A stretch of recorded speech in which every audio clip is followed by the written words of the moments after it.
বিসমিল্লাহির রহমানির রহিম। রূপসা ডিগ্রি কলেজের সকল ছাত্রকে জানাই আমার শুভেচ্ছা। আসসালামু আলাইকুম। আমি শেখ আরিফুজ্জামান, সহকারী অধ্যাপক, সমাজকর্ম বিভাগ, রূপসা ডিগ্রি কলেজ। আজকে তোমাদেরকে সমাজ কল্যাণের 3য় অধ্যায় থেকে পেশার চ্যাপ্টার পড়াবো। তোমরা নূতন একাদশ শ্রেণীর স্টুডেন্টরা, তোমাদের শিক্ষাবর্ষ 2020-21। তাই আজকে তোমাদের যে বিষয়টি পড়াবো সেটা হলো পেশার উপর। প্রশ্নটি হলো, পেশার সংজ্ঞা দাও, পেশার বৈশিষ্ট্যগুলি আলোচনা করো। প্রশ্নটা হচ্ছে এই। তাহলে আগে আমরা একটু ভূমিকায় যাব। ভূমিকাটা হচ্ছে যে কোনো কাজেরই কিছু কিছু পেশাগত নীতিমালা বা বৈশিষ্ট্য বিদ্যমান থাকে। যেমন একটা মানুষের যেমন হাত, পা, মাথা, চোখ, নাক, কান, যেমন তার উপাদান থাকতে হবে, তাহলে সেটা হবে সেই মানুষের একটা আকৃতি পূর্ণাঙ্গ একটা মানুষ। ঠিক তেমনিভাবে যে কোনো কাজ পেশা হতে হলে, পেশায় রূপ ধারণ করতে হলে তারও ঠিক তদ্রূপভাবে কিছু কিছু বৈশিষ্ট্য অবশ্যই থাকতে হবে। তা না হলে এই বৈশিষ্ট্যগুলি যদি কোনো একটি কাজের ভিতরে অনুপস্থিত থাকে, তাহলে আমরা কখনোই সেই কাজটিকে পেশা বলতে পারবো না। তাই পেশাগত বৈশিষ্ট্যের আগে প্রথমে আমি তোমাদেরকে সংজ্ঞাটা দিই। পেশার সংজ্ঞা মানে কাহাকে বলে, খেয়াল করো।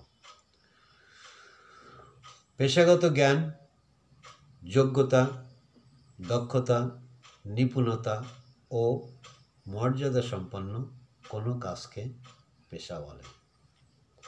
পেশারকে ইংরেজিতে বলা হয় প্রফেশন।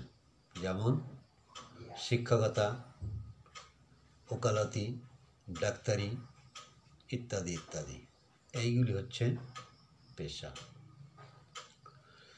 পেশার বৈশিষ্ট্য অনেকগুলি আছে। প্রথম বৈশিষ্ট্য হচ্ছে 1 নম্বর, লেখো তোমরা, পুঁথিগত জ্ঞান। প্রতিটি পেশায় নিয়োজিত ব্যক্তিদেরকে অবশ্যই পুঁথিগত জ্ঞান অর্জন করতে হবে। পুঁথিগত জ্ঞানটা কি?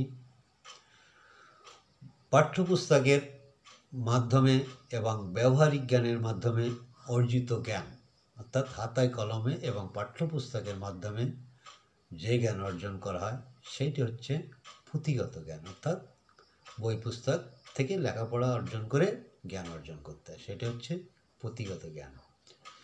তাহলে প্রত্যেকটি পেশাদার ব্যক্তিকে বা পেশায় নিয়োজিত ব্যক্তিকে প্রথমেই তাকে পুঁথিগত জ্ঞান অর্জন করতেই হবে। তাই এটা হচ্ছে পেশার অন্যতম প্রধান বৈশিষ্ট্য। 2 নম্বর দেখো, 2 নম্বরটা হচ্ছে পেশাগত জ্ঞান। প্রতিটি পেশায় নিয়োজিত ব্যক্তিকে পূর্ব থেকেই পুঁথিগত জ্ঞান অর্জন করে পরীক্ষা পাশের মাধ্যমে কোনো শিক্ষা প্রতিষ্ঠান থেকে পরীক্ষায় পাশ করে পেশাগত যোগ্যতা অর্জন করতে হবে। তৃতীয়টা হচ্ছে দক্ষতা। প্রতিটি পেশায় নিয়োজিত ব্যক্তিরা, যারা যে কোনো পেশায় নিয়োজিত হোক না কেন, তাদেরকে অবশ্যই সেই কাজে বেশি করে দক্ষতা অর্জন করতে হলে তাকে অবশ্যই প্রশিক্ষণের মাধ্যমে অধিক দক্ষতা অর্জন করতে হবে।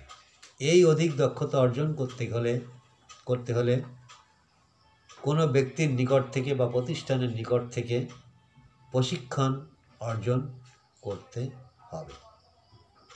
যেমন একজন ডাক্তারি যে পড়ছে, সে ডাক্তারি পাশ করার পরে তাকে আরও দক্ষতা অর্জন করার জন্য তাকে আরও 2 বছর যাবৎ ইন্টার্নি করতে হয়। ঠিক পেশায় নিয়োজিত ব্যক্তিদেরকেও অধিকতর দক্ষতা অর্জন করতে হলে তাকে অধিকতর উচ্চ প্রশিক্ষণ গ্রহণ করতে হয়। তৃতীয়টা হচ্ছে পেশাগত সংগঠন। প্রতিটি পেশায় নিয়োজিত ব্যক্তিদের জন্য প্রতিষ্ঠান থাকতেই হবে। যে ব্যক্তি যে পেশায় নিয়োজিত আছে, সেই ব্যক্তি যে কোনো একটি প্রতিষ্ঠানের সঙ্গে যুক্ত। তারপরেরটা হচ্ছে পেশাগত সংগঠন। প্রতিটি পেশায় নিয়োজিত ব্যক্তিরা অবশ্যই তাদের এক আলাদা পেশাগত সংগঠন থাকে।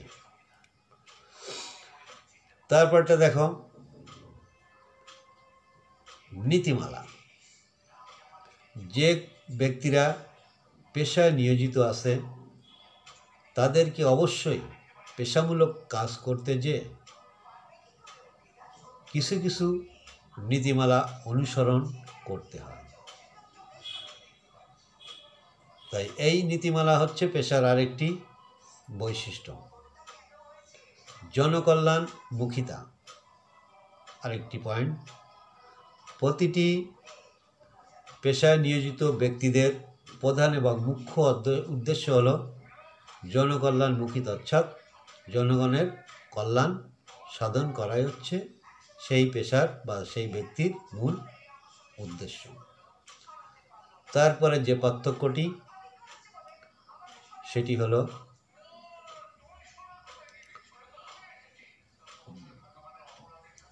মূল্যবোধ, সামাজিক মূল্যবোধ।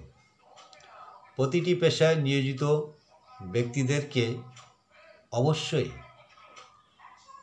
তাদের মূল্যবোধ মেনে চলতেই হবে। মূল্যবোধ কথাটি অর্থ হচ্ছে ওই ব্যক্তির বিবেক, বুদ্ধি, বিবেচনা, আচার আচরণ ইত্যাদি।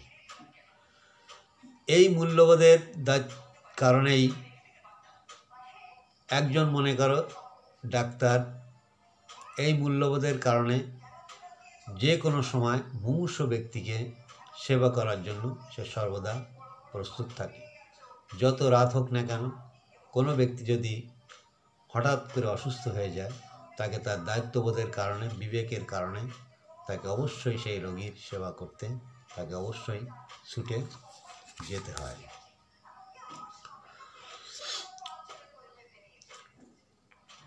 তারপরটা হচ্ছে পেশাগত দায়িত্ব।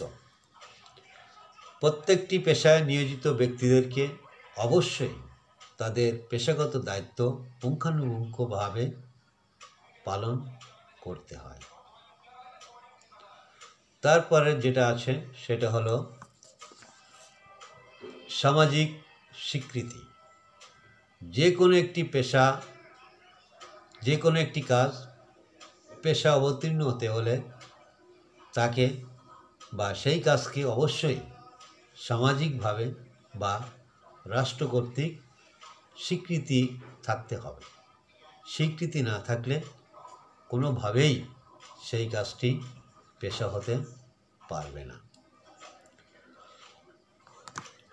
তারপর একটা দেখো পেশাগত কর্তৃত্ব। পেশাগত কর্তৃত্ব হচ্ছে যে কোনো একটি পেশায় নিয়োজিত যতজন ব্যক্তি থাকে, সেই প্রতিষ্ঠানের একজন প্রধান থাকে। এই প্রধান ব্যক্তিকে তার অন্য স্টাফ বা কর্মচারীদেরকে নিয়ন্ত্রণ বা পরিচালনা করার জন্য, কিভাবে সে পরিচালিত হবে, তাকে সেইভাবে তার সঠিক কাজগুলো যাতে সে করতে পারে সেই জন্য কৌশলে কিছু কিছু বুদ্ধি প্রয়োগ করতে হবে। এই বুদ্ধিগুলো হচ্ছে তার পেশাগত কর্তৃত্ব। তারপরটা হচ্ছে পেশাগত জবাবদিহিতা। প্রতিটি পেশায় নিয়োজিত ব্যক্তিদেরকে অবশ্যই তাদের কাজের জবাব তাদের ঊর্ধ্বতম কর্তৃপক্ষের নিকট দিতে বাধ্য।